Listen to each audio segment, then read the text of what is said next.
네, 오늘 시장 마감 분석해 보겠습니다. 한양증권의 전소영 연구원, 주식소녀 이순복 주임 나와 계십니다. 어서 오십시오. 네, 안녕하세요. 이렇게 증시가 약세일 때는 사실 증권방송 보고 싶은 마음도 안 들 거예요. 그렇죠. 뭐 봐봤자 뭐 그렇게 달라질 것도 네. 없다라고 생각될 수 있으니까요. 그래도 혹시 희망적인 이야기가 있지 않을까, 좋은 소식이 있지 않을까 해서 많은 시청자분들이 집중을 많이 해주실 거라고 생각하고 있어요. 근데 발키리에서 첫 번째부터 안 좋은 소식을 전해주셨어요. 네. 사실 정말 대표 자문사라고 볼 수 있는 비자문사의 대표가 지난달 말까지만 해도 주식을 사야 된다라고 얘기를 했는데 잘못 본 것 같습니다. 네. 7월 달까지는 안 좋을 것 같습니다라고 어떻게 보면 잘못을 시인한 격이 된 거죠. 네, 그런데 어떻게 보면은, 그러니까 제가 아까 말씀드렸던 것처럼 이 직접 운영을 해야 된다는 그 부담감이 그림을 크게 못 그리게 또 객관적인 시향을 못 보게 할 수 있는 부분인데요.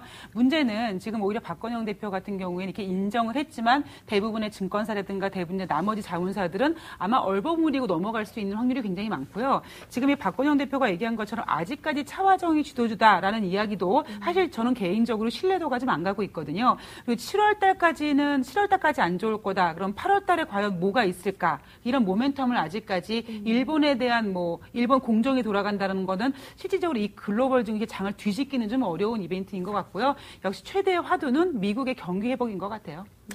5월 동안에 이제 코스피가 한 8% 하락했는데요. 이 비자문사의 수익률은 마이너스 12%입니다.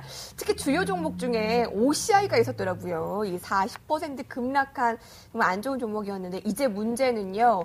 혹시나 이 자문사들이 같이 대거 매도를 나타낸다면 개인들까지도 투심이 약화돼가지고 다 같이 이렇게 매도를 일관한다면 주식시장은 더 냉각될 수 있다는 거죠. 그게 지금 염려되지 않습니까? 예, 지금 상황은 심리가 가장 관건이라고 보고 있습니다. 아직까지는 주식시장이 급락한다던가 급등하는 움직임이 아니라 서서히 움직이고 있기 때문에 아직까지 그런 움직임은 보이지 않고 있습니다만은 기술적으로 조금 더 이제 손절 물량이 나온다라면 충분히 그럴 가능성은 사실 열어둬야 되는 상황이라고 보고 있고요.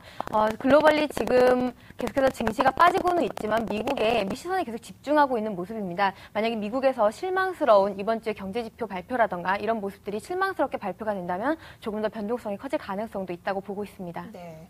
자, 오늘 시장 여러분께서는 어떻게 보셨습니까? 두 전문가의 얘기를 들어보도록 하죠. 첫 번째 주제입니다.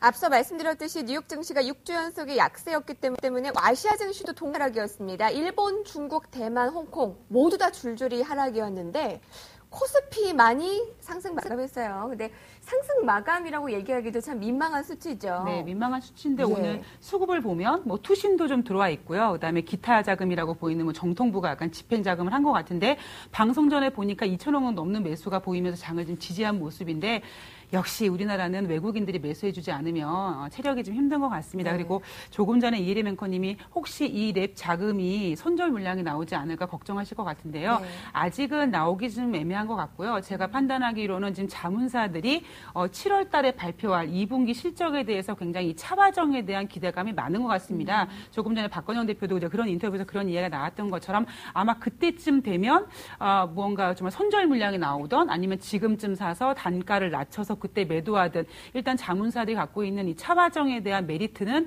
7월 달 2분기 실적까지 조금 더 시간을 유지를 할 거기 때문에 당장은 손절이 나오지 않을 거라는 거는 좀 유념하시고요. 네. 자, 미국이 너무 빠집니다. 지루하게 빠지는데요. 역시 근데 상대적으로 무역 적자가 생각보다 감소했다라는 부분은 좀 긍정적인 생각이었고 긍정적인 포인트였고요.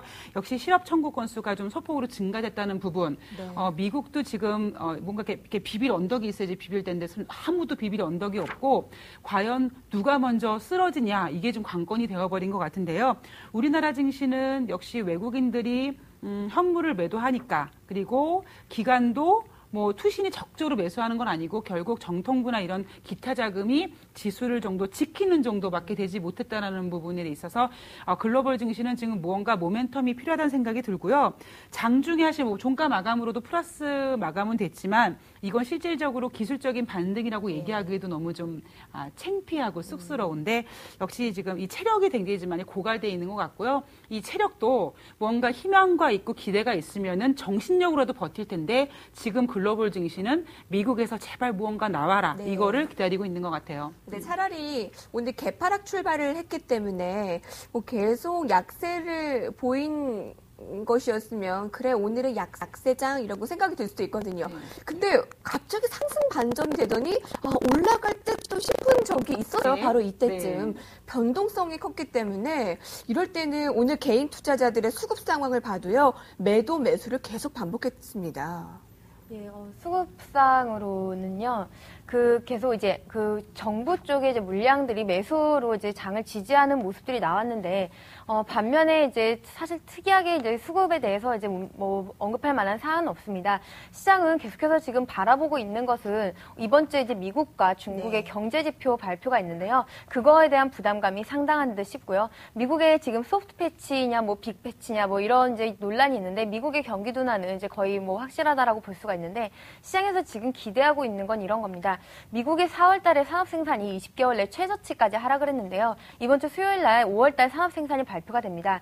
이번에는 좀 일본의 그 대지진의 영향에서 다소 벗어나지 않을까라는 시장의 기대감이 조금 있는 상황인데요. 만약에 이 기대감마저 무너진다면 시장이 큰 폭의 하락을 나타낼 가능성도 없지 않아 있을 것이다라고 보고 있고요. 시장이 미국 외에 지금 기대고 있는 부분이 중국 쪽인데요. 중국에서도 지금 경제 지표가 광의 유동성이 이번 달 5월 달에 15.1%가 나왔는데요. 전월이 16.6%였습니다. 상당히 많이 하락을 했는데 이 중국의 유동성 지표는 우리나라 유동성 지표와 달리 통화량을 측정하는 데 가장 중요한 지표입니다. 이런 걸 가지고 중국의 경기라던가 그리고 통화 정책 같은 것들을 가늠해 볼 수가 있는데요.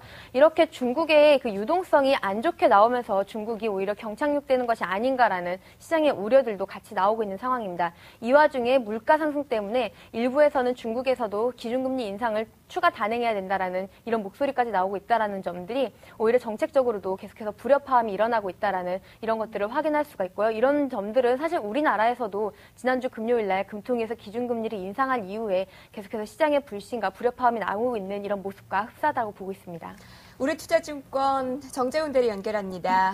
연결되셨습니까? 안녕하세요. 예, 안녕하십니까? 네, 월요일부터 워낙에 좀 어두운 분위기였어요. 예. 근데 그 배경 중에 하나가 이번 주 전반까지 또 불투명하기 때문에 더 그러지 않았나 싶네요. 시황 포인트 어떻게 잡으셨어요? 예, 뭐 저번 시간에 제가 그 2040선 이탈하게 되는지 아니면 그걸 지키는지에 대해서 시장 방향이 달라질 거라 말씀을 드렸는데요.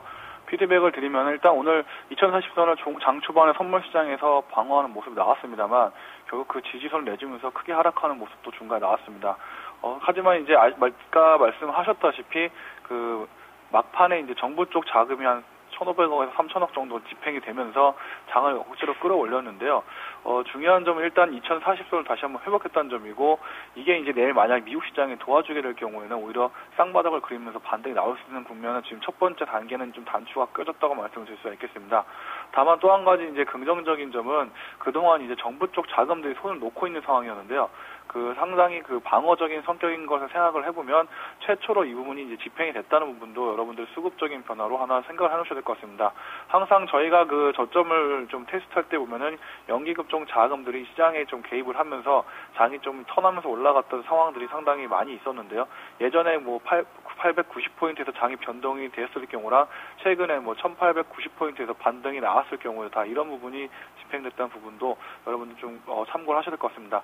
다만 지금 뭐 아까 그 자문사 대표의 얘기가 나오긴 했는데 랩은 지금 뭐 화학 정유주 그 가지고 있는 물량을 정리할 수 있는 수준은 아닌 것 같습니다. 지금 워낙 계좌에 그 손실을 끼치는 바가 크기 때문에 지금 만약 이것을 덜어낼 경우에는 다시 계좌들이 수익을 회복할 수 없는 단계로 가 있고 또한 그 매수할 수 있는 업종들이 정해져 있지 않기 때문에 아마도 지금 손절할 수 있는 상황은 아닌 것 같습니다. 그리고 이번 주에 저희가 지켜봐야 될 점은 아까 말씀하셨다시피 그 미국과 중국의 경제 지표 발표가 상당히 중요합니다. 5월 14일 날 그 중국의 CPI 지수 발표가 있고요. 미국은 14일이 중요합니다. 소매 판매 지수가 발표가 있는데 우리가 이제 그 말씀드렸다시피 6월 14일 날 발표에 따라서 미국 시장의 방향성이 좀 결정될 것으로 보입니다. 특히 소매 판매 같은 경우는 최근 이제 그 자동차 쪽, 일본 자동차 영향으로 소매 판매가 자동차 쪽에서 감소하면서 좋지 않게 나올 것으로 예상이 되고 있는데요. 만약 예상치보다 좋지 않게 나올 경우에는 단기적으로 장에 좀 안 좋은 영향을 끼칠 수가 있을 것 같고요. 또한 15일에는 미국 CPI가 발표가 있습니다.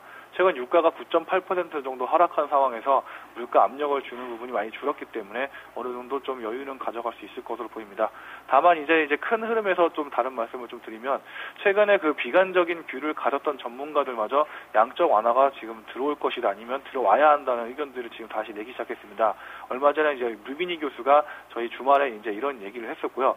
또한 그 미국 백악관 국가경제위원회 그 위원장인 로렌스 서머스라는 사람도 미국이 지금 잃어버린 10년 안에 있다면서 과도한 규제에 따른 경기와 함께 추가 경기 부양성의 필요성을 시사했습니다. 이것이 의미하는 것들은 시장을 아주 좋지 않게 오는 비관론자마저 지금 그 경기 부양안을 얘기할 정도로 심리가 상당히 취약해져 있다는 점이고요. 이것이 이제 오바마 정권이나 그 정권을 틀을 가져가는 사람들이 의도했던 대로 결국은 다른 사람들이 원하는 양적 완화를 이어갈 수 있는 부분들이 조금씩 그림이 나고 있다는 점을 좀 유념을 하셔야 되고요. 최근 들어서 좀 특이한 상황이 벌어지고 있습니다. 원유 가격의 지속적인 하락세를 최근에 이제 보였었는데 여러분들은 잘 아실지 모르겠지만 원유에는 크게 두 가지로 나뉩니다. 정제가 잘 되는 질이 높은 경질류가 있고요.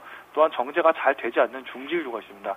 저희가 WTI 텍사스산 얘기를 하는 거는 대부분 원유 정제가 되지 않은 질이 낮은 원유를 말을 하는데요. 여러분들 잘 아시는 것처럼 최근 $100 밑으로 원유가 내려가 있는 반면에 이 정제가 잘 되는 고금리 경질류 같은 경우 브렌트류 같은 경우는 가격폭이 $120까지 올라갈 정도로 원유와 그 경질류 차이의 가격폭이 벌어지고 있습니다.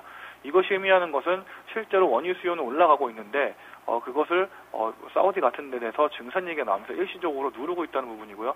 또 한 가지는 정유주 중에서 그 정제를 잘하는 기술을 갖고 있는 회사 같은 경우는 원유를 갖다가 정제를 해서 경질류를 만들 수가 있는데 그렇게 되면 싼 원유를 공급을 받아서 비싼 경질류를 팔 수 있는 그 폭이 넓어지기 때문에 영업이익 측면에서 도움이 된다. 이런 부분도 참고하셨으면 되겠습니다. 대리님. 아니 업종까지 다 얘기하면 우리 업종한테 무슨 얘기하라고 업종까지 다 얘기하시는 거예요? 또 있습니다, 업종. 또 있어요? 네. 알겠습니다. 업종 바로 넘어가겠습니다. 다음 주제입니다.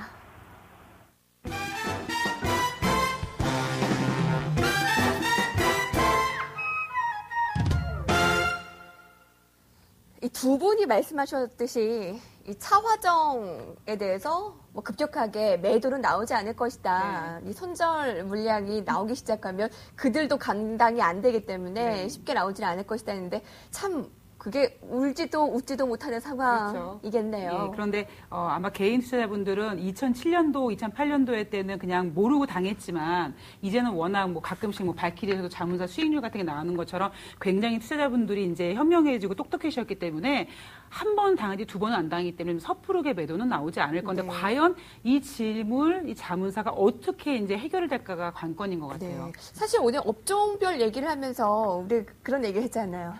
의미가 없다. 자, 업종에 대한 얘기가요. 네. 일단 주도주에 대한 이야기들이 계속 나오고 있는데요. 사실 이 주도주라는 것이 아까 얘기했듯이 어쩔 수 없이 끌고 가는 주도주입니다. 따라서 변동성이 클 수밖에 없는 상황이고 이 주도를 받을 만한 다른 업종들이 지금 없다라는 점이 시장에서 계속해서 일시 그 기간 조정의 관점으로 계속 들어갈 수밖에 없는 이런 국면들이 되고 있는데요. 사실 이 차화정에 대해서 펀더멘털적인 이슈는 딱히 없습니다. 단지 이제 수급상에 계속해서 이제 변동이 나타나고 있을 뿐인데요. 일단 자동차 같은 경우는 이제 그동안 많이 빠졌습니다. 많이 빠진 데에 따른 단기 급락에 따른 매수가 좀 들어오는 양상이고요. 반면에 이제 화학 같은 경우는 정유 그 WTI 가격이 하락한 데 따른 이런 정유주의 하락, 그리고 이제 그 정유 가격이 하락하면서 대체 에너지에 대한 관심이 좀 떨어지는 것에 대한 이런 전반적인 화학 업종의 약세들이 나타났습니다. 특히나 이제 태양 에너지 같은 경우는 이제 태양광 산업에 따른 이제 폴리실리콘의 가격의 하락, 그리고 공급 과잉의 문제로 OCI 같은 경우도 상당히 많이 하락하는 이런 모습들을 보이고 있고요. 문제는 이제 IT입니다. IT가 이 차화정의 변동성을 딛고 일어날 주도주로 부상을 해야 되는 상황인데요. 이 IT 같은 경우는 지금 솔라셀이나 아몰레드 같은 경우는 지금 투자 규모가 상당히 금융위기 이후에 상당히 많이 증가를 했습니다. 그 전에 이제 조 단위 이하의 투자에서 지금 현재 조 단위 이상으로 지금 신규 투자가 이루어지고 있는 상황인데요. 이런 요인들로 인해서 사실 많은 애널리스트들이 하반기에 IT의 실적이라든가 경기 상황에 대해서 긍정적으로 보고 있는 상황입니다만은 이런 것들도 이제 경기에 민감하기 때문에 실제로 이렇게 신규 사업에 신규로 이 설비 같은 것들을 투자하는 것을 받아주는 수요처가 있어야 되는데 네. 경기가 이렇게 따라가지 못한다라면은 결국에 이런 것들도 공급 과잉 쪽으로 문제가 불거질 수밖에 없다라는 점이 지금 IT가 주도주를 바통을 받지 못하는 이런 요인들로 작용하고 있습니다. 아쉬워요. 네. 조선이 오늘 반등을 나타냈습니다만 그 폭도 뭐 큰 의미를 두지는 못할 것 같습니다. 뭐 그래도 워낙에 많이 빠졌던 현대중공업이었기 때문에 오늘의 반등의 의미를 한번 찾아보도록 해보죠. 네, 현대중공업의 반등이 조선주 전반에 좀 긍정적인 영향을 미쳤다라고 볼 수가 있겠고요. 네. 조선주 같은 경우는 지금 상반기에 수주가 상당히 많이 나왔습니다. 올해 전체 수주의 한 60% 이상을 지금 기록을 하고 있는 상황인데요. 이 조선업종 같은 경우는 한번 이제 수주를 하면은 발주까지 한 2, 3년 정도의 시간이 걸리는데 이제 그때까지 이제 재무제표가 이제 그 실적 같은 게 이미 좀 추산이 굉장히 쉬운 그런 업종 중에 하나입니다. 따라서 지금 현재 이렇게 수주를 하고 있는 것들에 대해서 결국에는 실적 기대감이 반영되기 그나마 좋은 업종이 지금 현재 조선주라는 이런 생각이 들고요. 하지만 가격 역시 빠르게 이런 실적 기대감을 반영하고 있기 때문에 이런 면들도 밸류에이션 측면에서는 계속 고려해 봐야 되겠습니다.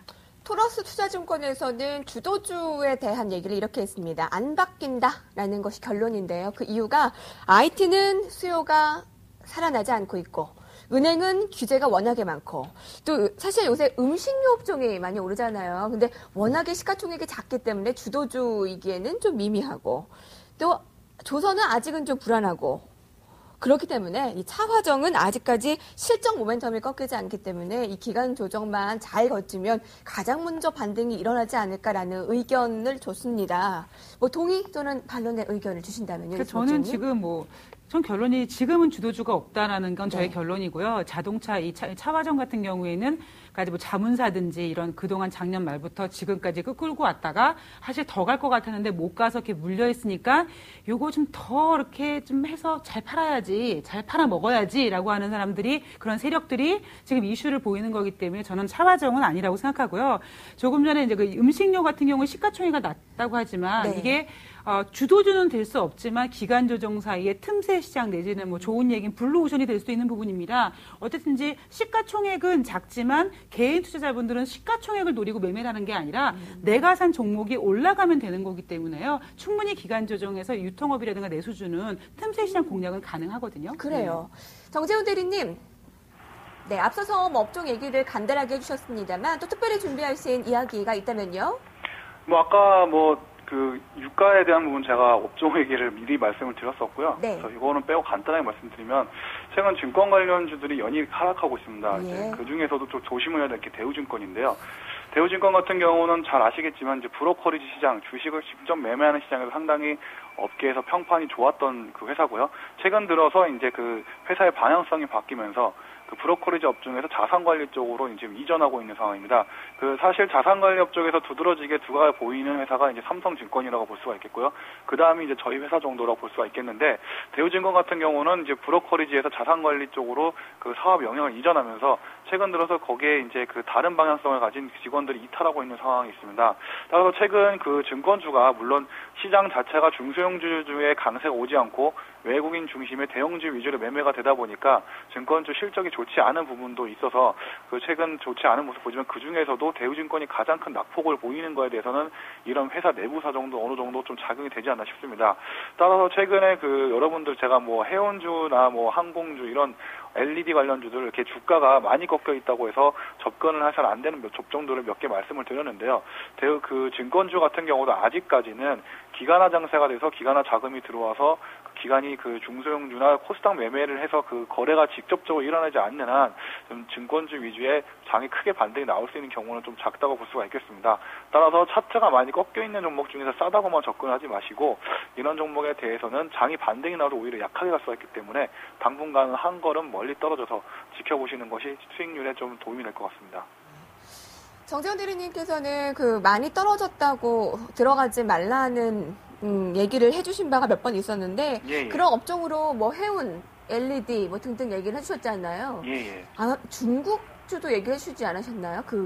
이제 한국 기업에 상장된 그런 예, 한국 기업에 상장된 중국 그 기업들 사실 뭐 상당히 좋은 주식들이라고 말할 수가 있겠는데요. 네. 저는 개인적으로 그중에서 뭐 중국 원양자원이나 이런 종목들은 상당히 좋은 종목이라고 생각이 듭니다. 다만 이제 좀 이렇게 말씀드리긴 뭐하지만 중국 또 다른 국민성이 있다는 부분이 저희가 좀 염두를 해둬야 되는데 그 사실 회계에 대한 개념이나 이런 기업의 공개에 대한 개념이 우리나라보다 많이 약하기 때문에 또한 이제 중국 사람들의 특성상 이제 보여주는 것을 좀 좋아하는 문화가 많이 있습니다. 이런 부분들이 분명히 좀 문화적으로 자리 잡고 있기 때문에 기업에 대한 명확한 부분을 알지 못하고 하는 투자는 제가 봤을 때는 100번 다 실패할 수가 있기 때문에요. 당분간 이러는 업종보다는 우리나라 종목이지만 중국의 내수의 수혜를 볼 수 있는 이런 업종 위주로 더 접근하시는 게 수익률에 더 도움이 될 것 같습니다. 자, 우리나라에 증권주라는 것도 있었나? 우리가 며칠 참 잊고 있었던 것 같습니다. 오늘 그런 증권주도 한번 끄집어서 얘기를 들어봤고요. 오늘 가장 많이 하락한 업종이 뭔 줄 아세요? 기계입니다. 두산인프라코어가 외국계 증권사 혹평이 있다고 하는데 어떤 이야기를 도대체 낸 거죠? 예, 그 두산인프라코어 1분기 실적이 전년 동기 대비 51%나 감소를 하면서 이런 현상들이 나타났는데요. 일단 이 두산인프라코어 같은 경우는 지금 현재 그 신제품 출시한 것이 효율 대비 성능이 좋지 않다라는 이런 이야기가 나오면서 오히려 좀 다른 기계 업종들의 추가 하락을 한꺼번에 이끌어낸 계기가 되었습니다.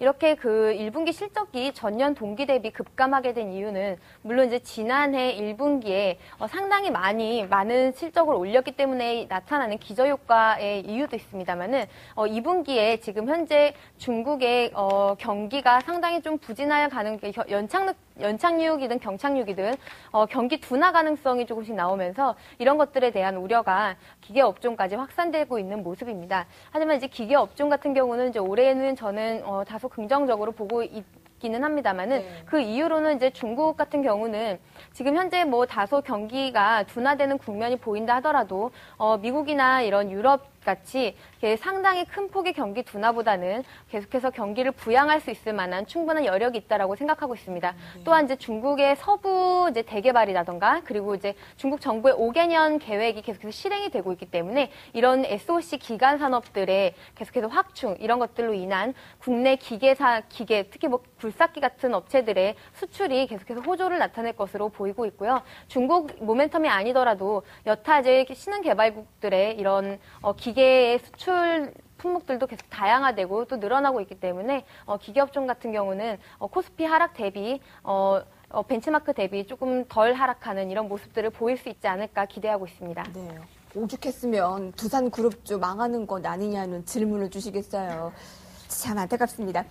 자, 내일장 대응 전략 세워보겠습니다.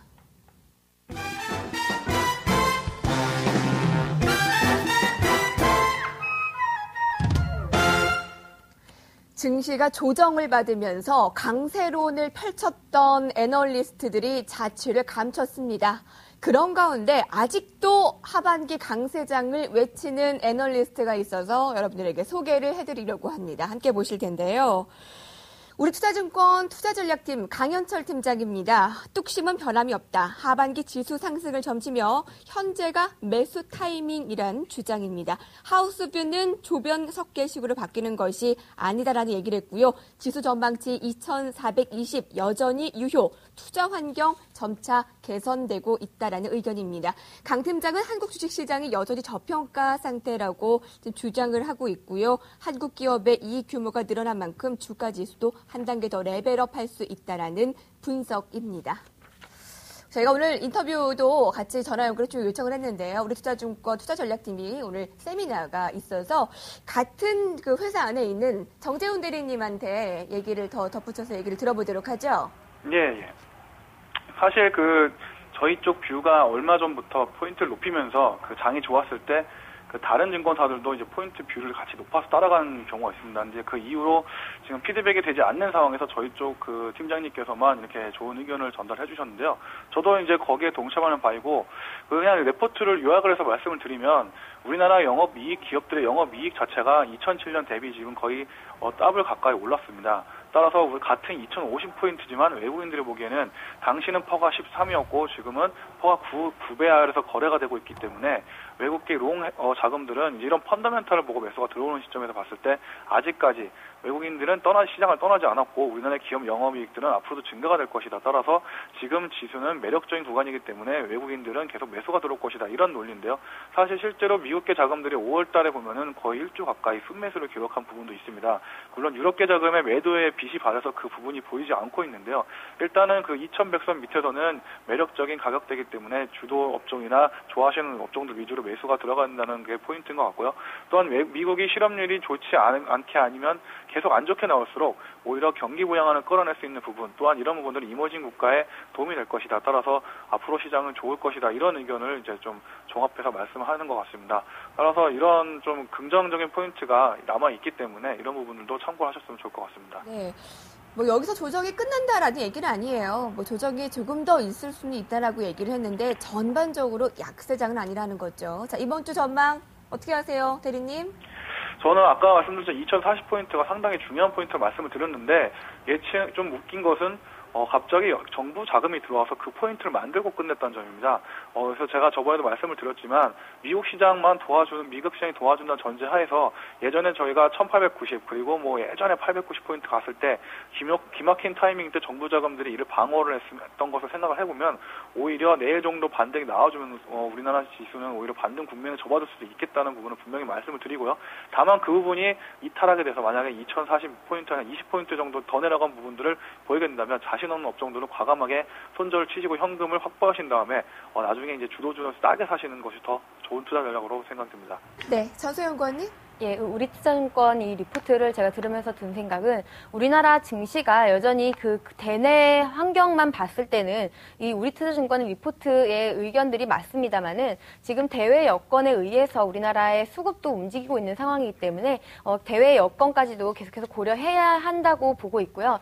그리고 이번 주에는 경제지표 발표에 따라서 희비가 많이 엇갈릴 것 같습니다. 이런 것들에 대해서 대비를 하셔야겠고 어쨌든 지금 계속해서 지수가 흘러내리고 있는 가랑비 5점 듯이 이렇게 흘러내리고 있는 장인데요. 이게 가랑비가 됐든 소나기가 됐든 비는 피해가는 것이 좋다라고 보고 있습니다. 네, 이수목 주임님. 제 기억력으로는 1월달, 2월달에 모든 증권사가 장이 올라간다 그랬을 때 우리투자증권이 올라가지 않는다고 부정적인 전망을 했었거든요.